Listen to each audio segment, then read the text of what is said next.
Oh, we're going to do tax cuts. Okay. There's room for tax cuts.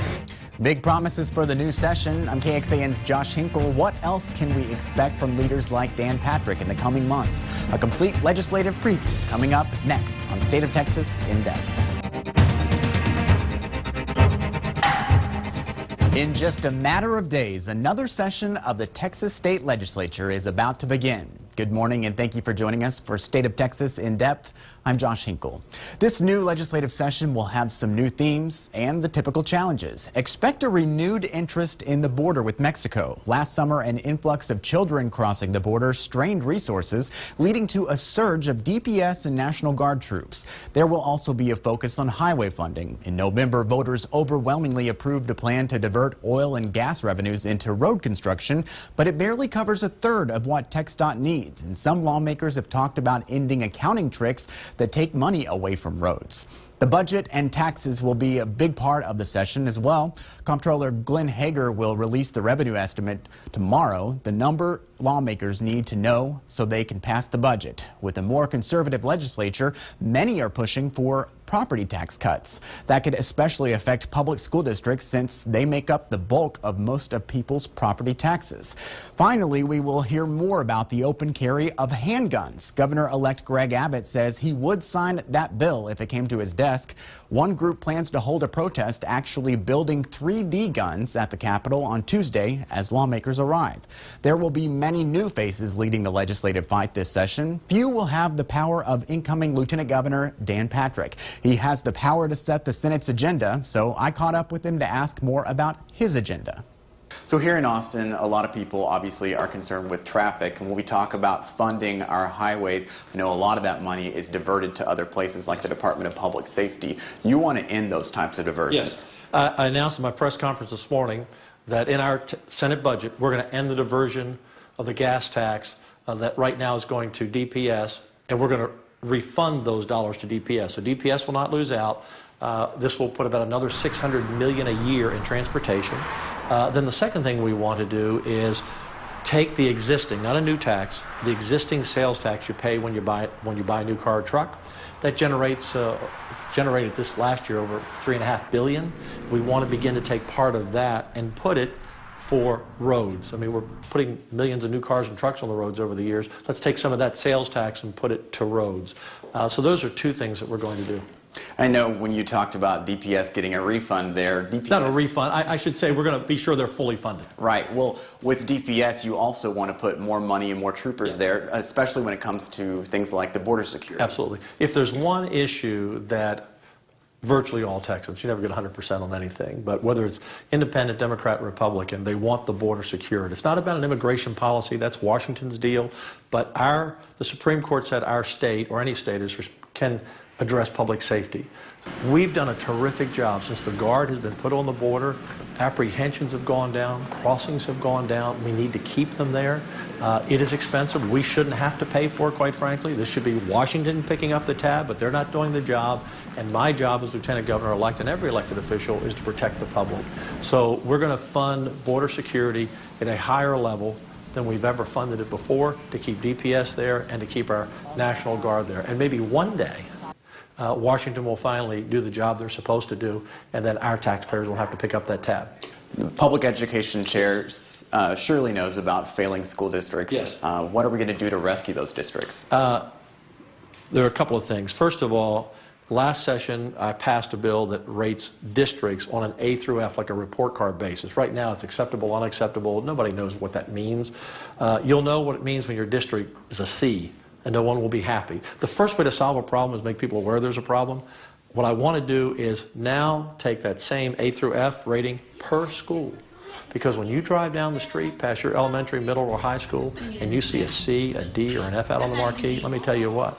The parents are going to be knocking on that schoolhouse door and saying, what's going on here?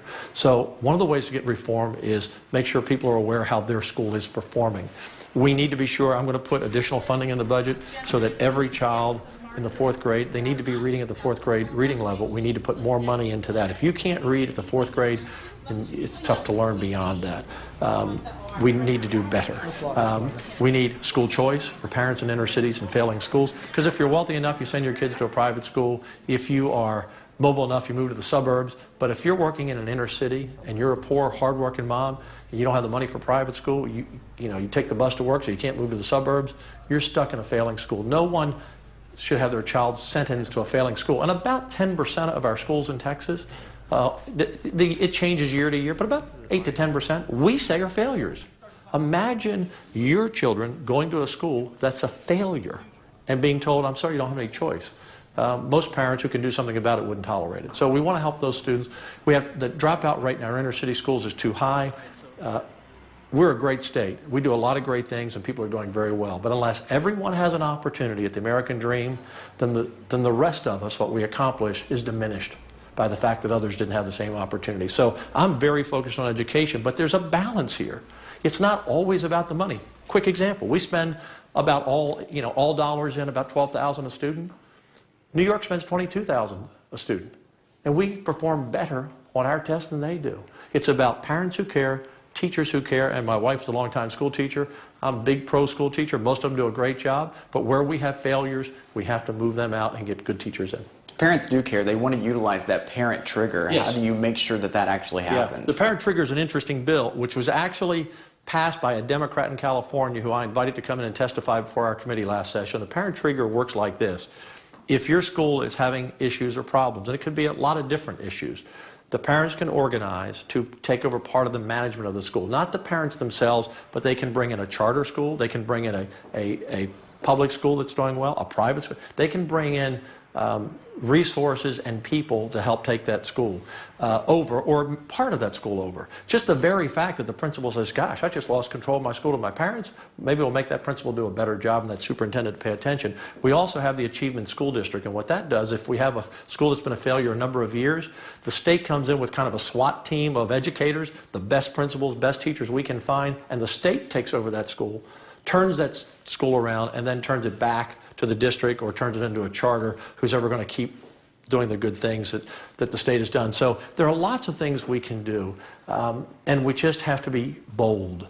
Every time we kick the can down the road in education a few years, we lose that generation of students who may never graduate.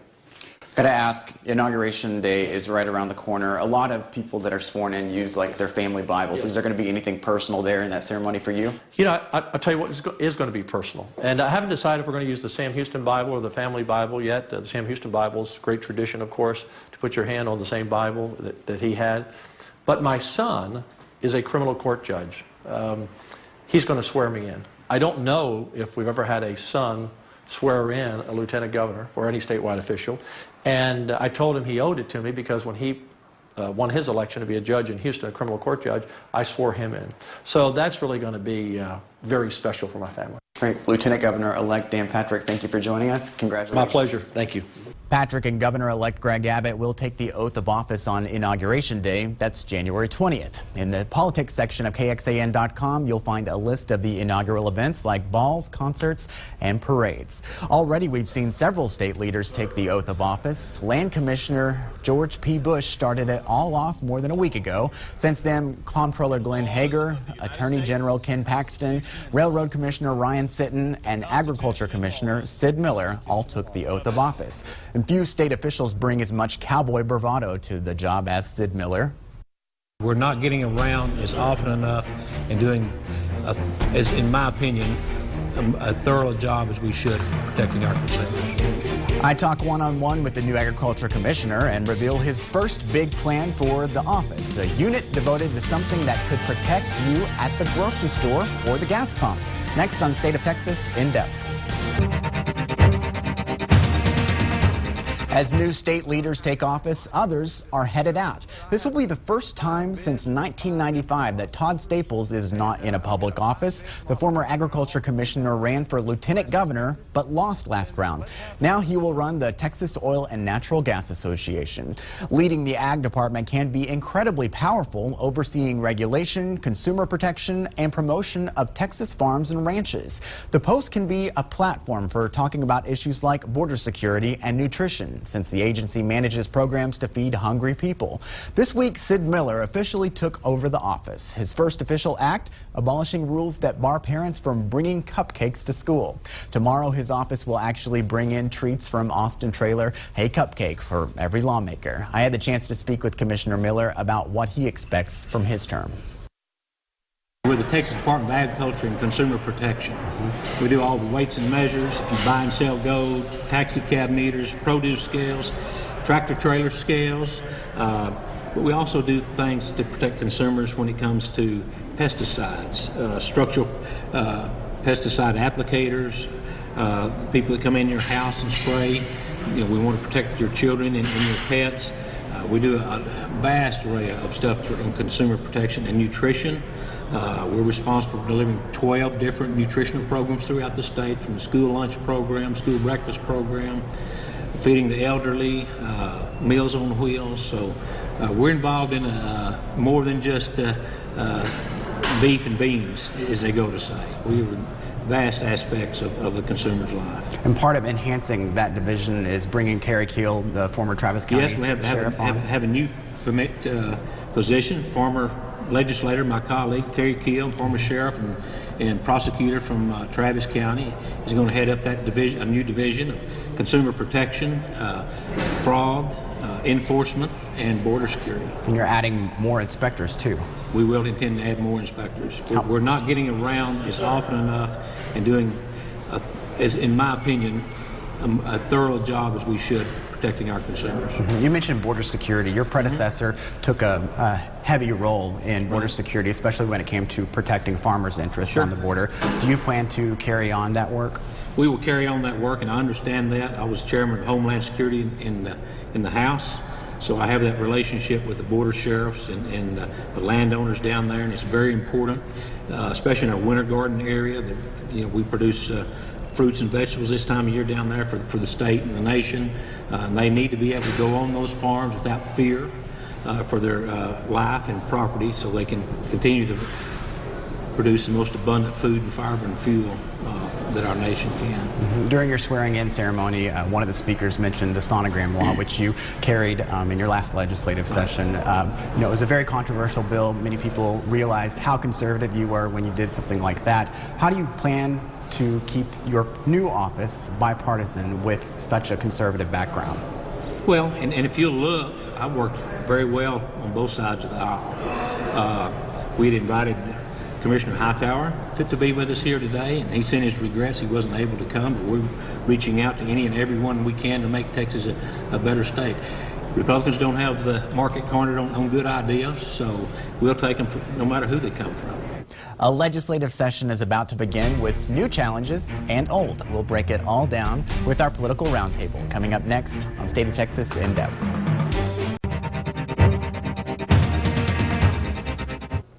On Tuesday, lawmakers will reconvene for the 84th Texas legislative session. There are plenty of things we can expect, but of course there will be plenty of surprises too. To break it all down, we go to our political roundtable. Joining me today from KUT News, Ben Philpott. From our media partners at the Texas Tribune, Alana Rocha, and KXAN political reporter Phil Prazen, who will be covering the session, all session for us. Thank you guys for joining us. Appreciate it. So let's talk legislative priorities. As the legislature is set to kick off in a couple of days, Ben, what do you think the #1 topic will be? The budget for at least the first week or two, and maybe throughout the entire session. But on Monday, we're going to have the budget revenue estimate from the Comptroller's office. That's going to set the tone for how much money we can spend and how much, if you listen to Abbott and Governor Abbott and Lieutenant Governor Patrick, how much tax cuts they can provide to the people of Texas. Phil, what do you think? I feel like there's going to be a big push to end the so-called diversions where, they're rerouting money from the State Highway Fund to other things. Abbott's come out for it, so has Lieutenant Governor Patrick, and Strauss has been doing it for years. I feel like it's failed in the past. It just kind of doesn't happen. But this time, enough people are talking about it. I think that's going to happen quickly. Alana, do you have a differing opinion? No, I would say a mix of the two, and the budget when it comes to education and just allocating for the different priorities that both gentlemen have outlined as far as higher ed and, full-day preschool and the different issues that they making college affordable. So they've hit on different issues that will take money, so it kind of goes back to the budget. I think we're going to see a lot more with highway funding. Obviously, we need more money to build highways and for maintenance, and TxDOT says billions more. They did some with voters' approval back in November, but looks like more and more is needed. They've talked about ending the diversion to the state highway fund, so that money will go back about $600 million, I think. I think they tried, they tried very hard as they were laying out that constitutional amendment to give more money to TxDOT, that, this is the first step, this is the first step. And now we will need to see what the second step is.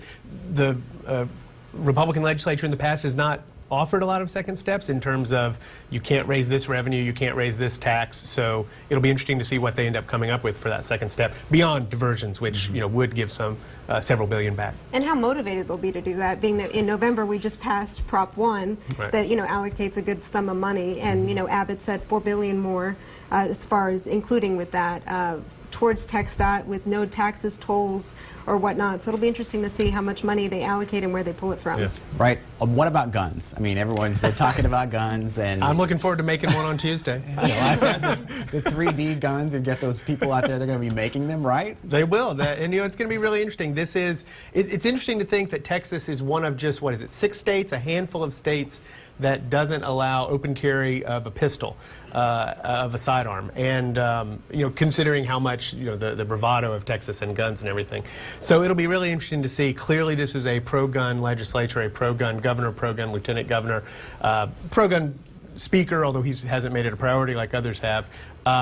It'll be really interesting to see how much further we go in this state. And they have tons of options, as in there's around 15 bills that would expand Second Amendment rights in some form, and if they just do open carry with a license, or if they do constitutional carry, or if they do campus carry, and then so there's just tons of options, and it'll be interesting to see which level they pick. And Phil, on your blog, Praising on Politics, which you can get on KXAN.com, you actually just featured Jerry Patterson, our former land commissioner, who was a big gun advocate. He did the whole concealed carry thing back in his day as legislator. What do you think he's thinking about all of the open carry idea?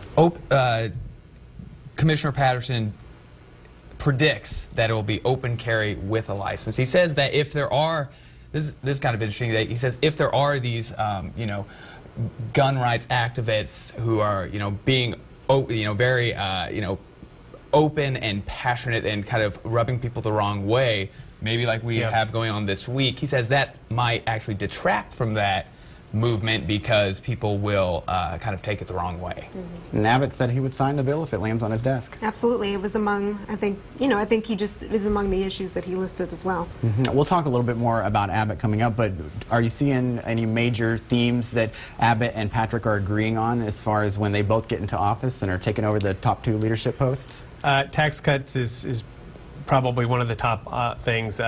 They both talk about education, and of course, and Abbott addressed this in a speech that he did last week, the idea of, yes, we're going to be able to fund education, yes, we're going to be able to help higher education out, and we're going to cut taxes, which, again, we'll see based on what kind of money we're getting out of that revenue estimate on Monday. And Patrick's also said that, just because gas prices are dipping, that's not going to deter him from making tax cuts, so I think that'll be up there. All right, well, we'll come back and talk a little bit more about them in a moment. The start of a new era in state government and the end of another. Coming up, our roundtable will discuss not only the future for Greg Abbott and Dan Patrick, but also Governor Rick Perry when State of Texas In Depth returns. Welcome back to State of Texas In Depth. Remember, you can follow our top political stories throughout the week on KXAN.com. Just go to the politics section. And we are back with our political roundtable. Alana Rocha from the Texas Tribune, Phil Prazen from right here at KXAN, and Ben Philpott from KUT. Thanks for staying with us. So I said we were going to talk about Greg Abbott and Dan Patrick. They have got an inauguration coming up in a matter of days. What about Rick Perry? He's leaving. He's been in office for a long time. What do you see as something he's going to do in these very first days coming out of office? Oh gosh, very first days? I don't know. Maybe he'll just relax a little bit. Clearly we assume that he's going to be announcing that he's running for president at some point, maybe in the early spring. He has said that waiting until July or August, I guess last time, was a mistake. So you know, he'll continue what he has been doing, which is trying to regain his credibility as a candidate, going to all of these different think tanks and experts on different policy issues and saying, teach me, you know, let me know what the right thing is. And so I think he'll continue in that. And of course, speak for the greatest state of, in America, which he has done for the last 14 years.